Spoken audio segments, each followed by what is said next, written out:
welcome back. I'm going to do a little recording on the Denon DR-M44 today and do a little A-B comparison video or just a demonstration.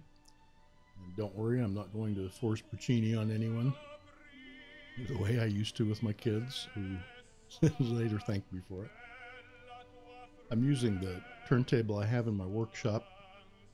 And it's actually connected to a different system, which is on the opposite side of the room from the workbench. And so I've done a little negotiating of cables and gear to make this all work out and get a direct recording to the cassette. You're seeing this thing kind of floating around in midair, and that's because it is floating around in midair. It's suspended from 2 points in the ceiling, and the reason for that, I'm in an upstairs room and I can't mass couple this thing to the basement concrete or anything like that, and so I've chosen to do the next best thing, which is to decouple it from the ground as much as possible. And it's actually worked out quite well for me. It's very, very quiet platform. And I'll show you the details of that right here. This is a sandwich of insulation foam, 2 inches thick, NGX insulation, the stuff that we get at the big box stores. So that's a very stiff but low density material, and it's bonded to 2 layers of phenolic paper. About 15 thousandths thick. That's an extremely dense material, but very flexible. And then, of course, the cork on top of that. And it's acoustically very inactive. So this is all attached via cables. Now, there could be better ways of doing this, but this is also how I level it. And that cable goes through a rubber grommet, so it's not, it's not really touching it very much. It's pretty well insulated from the platform.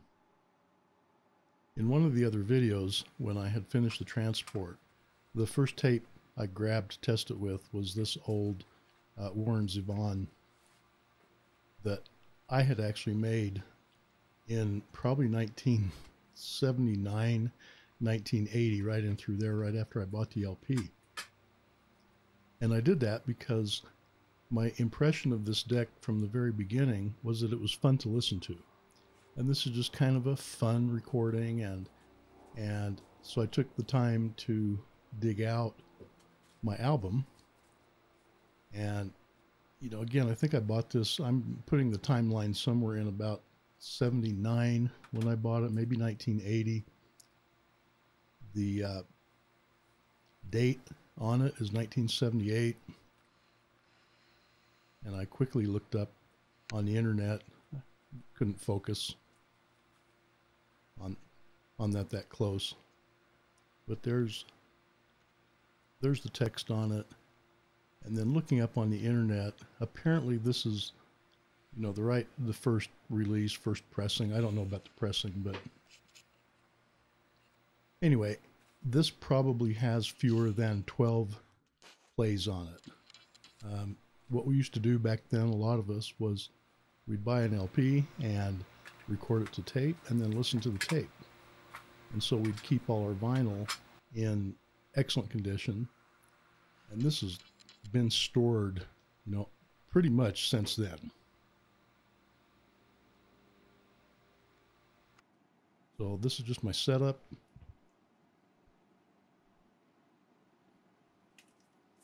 And I know this will never be monetized, so, like and subscribe or something, because I won't ever make any money on this. But it's worth it. It's a lot of fun. Now, the other part of this is this album has also never been cleaned. Back then, I used canned air, compressed air. There was no reason to clean them when they were right out of the package. You just needed to blow off a little bit of dust. And that's the same way I'll treat it now.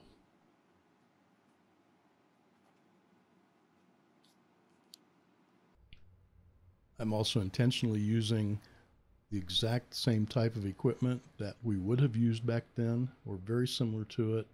You know, affordable equipment, entry-level stuff. And, you know, the album was, they were investments. I don't remember what they cost in 1978 right this minute, but, you know, it was an investment, and we treated them and took care of them very, very gently.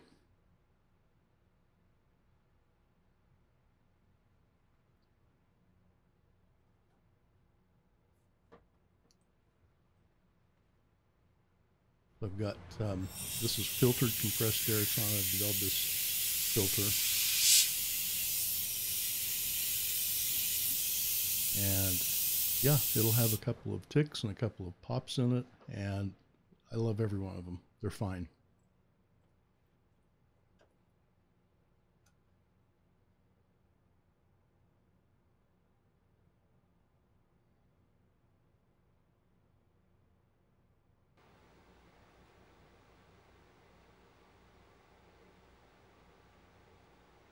When I had first evaluated the Denon, when the owner had it shipped to me, I made some notes, my impressions on it, and the things that were wrong, and there were a few problems with it. One of the things I noted was that it was a fun deck. It was fun to use. It was fun to listen to. You know, the high end was sparkly. The mid-range was just right where it needed to be. The low end wasn't boomy, and it wasn't apologetic. You know, everything was balanced, and that made the audio coming from it just fun. It was fun to listen to. It was fun to use. It was easy to record with. The auto-tune always, of course, makes it nice. And so that's why I'm choosing what I'm doing here, just to have fun and to show what things sounded like to us back in this day when we bought an LP and brought it home and listened to it and made a tape.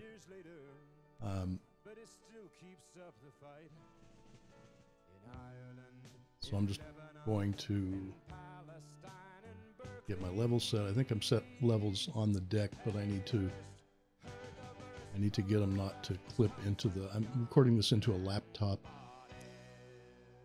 And this is my ADC, this Tascam 122 USB.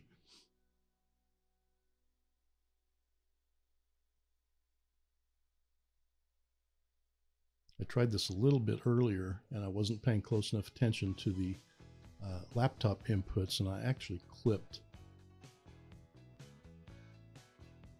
quite a bit of it. So I'm being a little bit more careful this time around. I'm also going to talk over this section because I didn't have the auto-tune set when I made this initial recording, and that's the other thing I really wanted to demonstrate, was how that works. One more thing, this is a little bit of a plea for recommendations on an external sound card. I almost didn't upload this video after I had listened to the audio. And I remember I was monitoring the audio while I was recording it, and it was excellent. But then when I brought it over to the computer, it was terrible, and it was unlistenable. It was pumping like a bad tracking DBX. And I tracked it down to my built-in onboard sound card in this machine.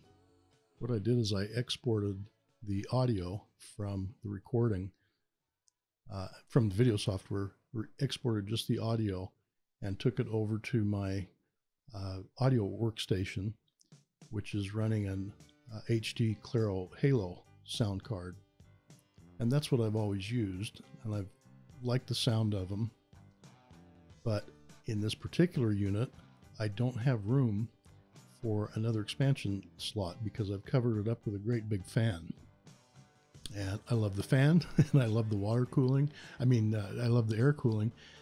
if I went over to water cooling, I would have an additional PCI slot, but I don't really want to do that. So this is a plea for recommendation on a sound card that does not have the words Sound Blaster on it anywhere. Of course, I'm looking at the Claro or the Halo external, whatever they call it, but from the same company. But it looks like they're end of lifing it, and it doesn't seem to have Windows 11 support or anything like that. So I'm not sure where to go with. The Focusrite Scarlett, of course, is highly recommended online as an audio interface, and I'm sure it does a good job on that, but what kind of a sound card does it make? That's what I'm really looking for. And is there another alternative? So anybody that has some experience, I'd be interested in that.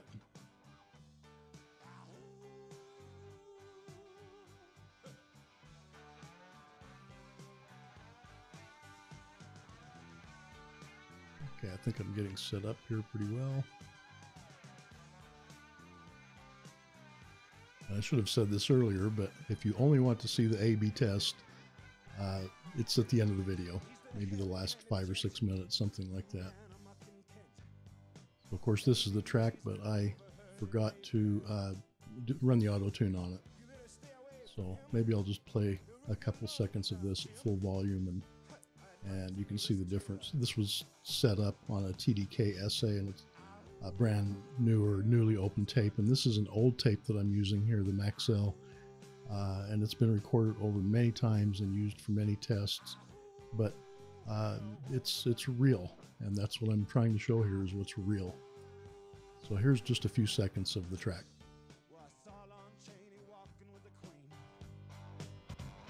Doing the werewolves of London. I saw Lon Chaney Jr. walking with the Queen, doing the werewolves of London. I saw a werewolf drinking a pina colada at Trader Vic's, and his hair was perfect.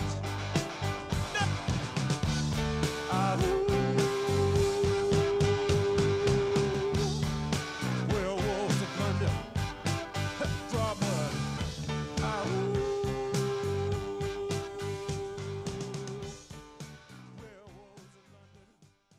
And that kind of demonstrates the lower output of the tape on that. Now, if that was the TDK that I biased it and aligned it for, it would be about spot on. But this one, after the auto calibration, I think it actually did a little bit better than the TDK.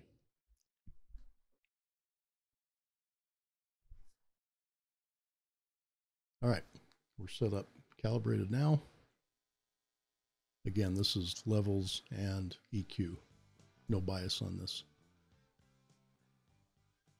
And I'm just going to let it play through to the next track. I'll shut up here. You can hear it. And then we'll play the werewolves after that.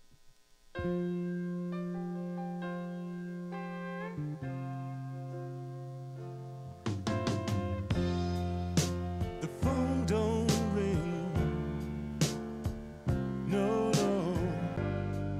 And the sun refused to shine. Never thought I'd have to pay so dearly for what was already mine. For such a long, long time, we made mad love, shadow love, random love, and abandoned love. Accidentally, like a martyr. The hurt gets worse and the heart gets harder. We made mad love, shadow love, random love, and abandoned love. Accidentally, like a martyr. The hurt gets worse and the heart gets harder.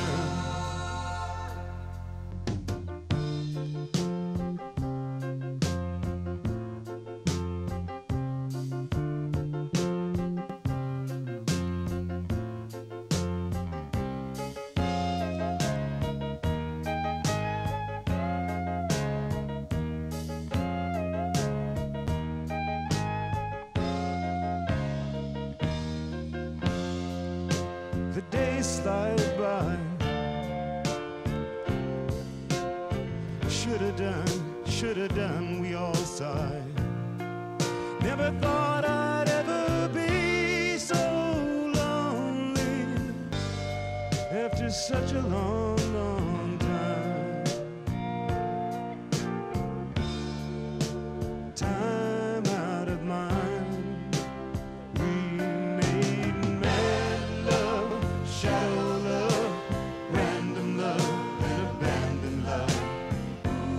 Accidentally, like a martyr. The hurt gets worse and the heart gets harder. We made mad love, shadow love, random love, and abandoned love. Accidentally, like a martyr. The hurt gets worse and the heart gets harder.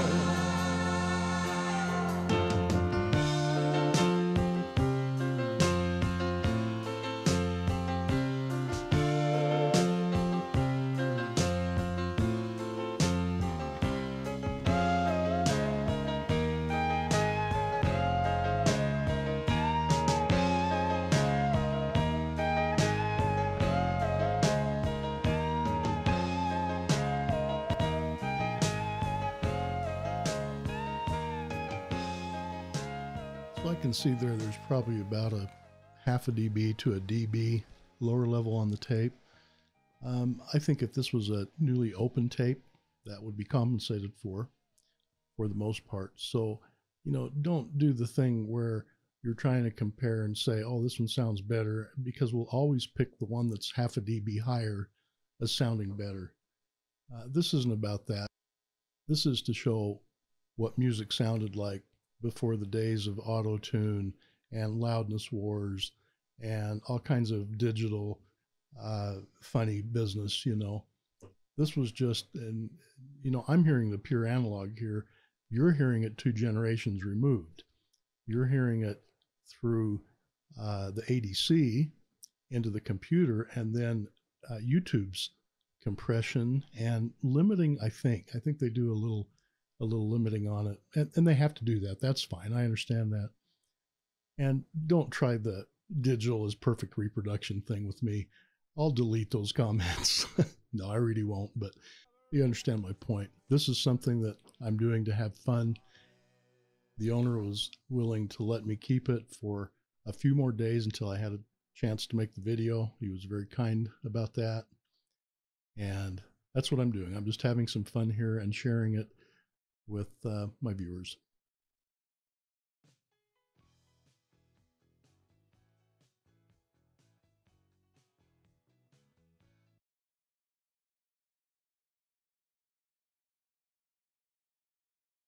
From my angle here, I'm having a little bit of a hard time picking up the exact place where the track starts. So I'm just, this is kind of hit or miss.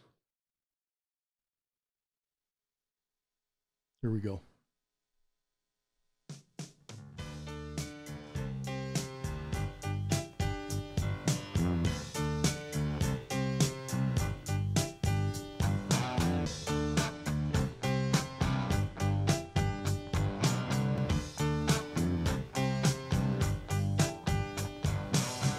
Saw a werewolf with a Chinese menu in his hand,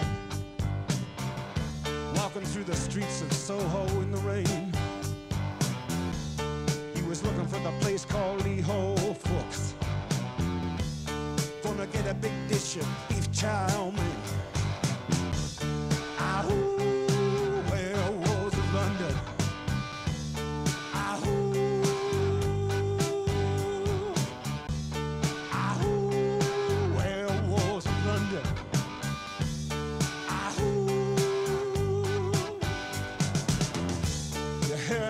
Around your kitchen door. You better not let him in. Little old lady got mutilated late last night. Werewolves of London again. Ahoo, werewolves of London. Ahoo.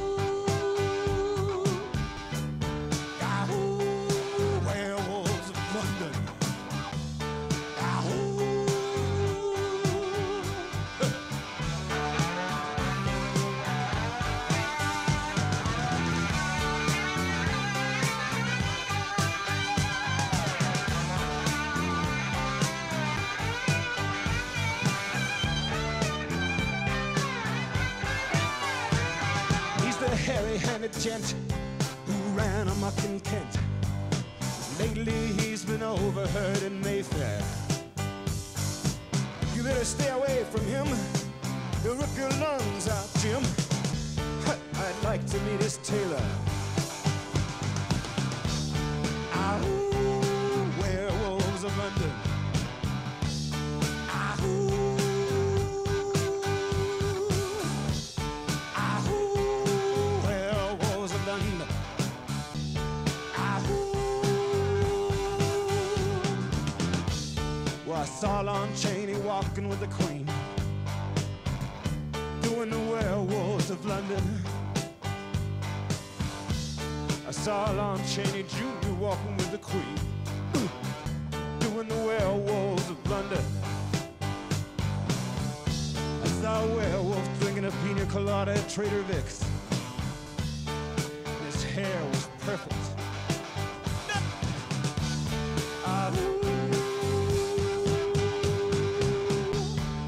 Werewolves of London. Draw blood.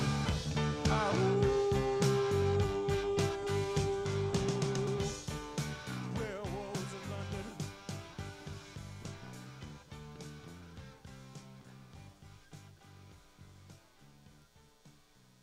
I hope you enjoyed that. And of course, this is how the Macassar Ebony sides panels turned out. I'm very pleased with those. I think they're very attractive. The deck itself looks extremely nice all the way through. A little bit more close-up. Cleaned up beautifully. Of course, I do a cosmetic work on it as well. So that's it. I hope you enjoyed this. I enjoyed making it. And stay tuned for the next victim to go on the healing bench. Thank you.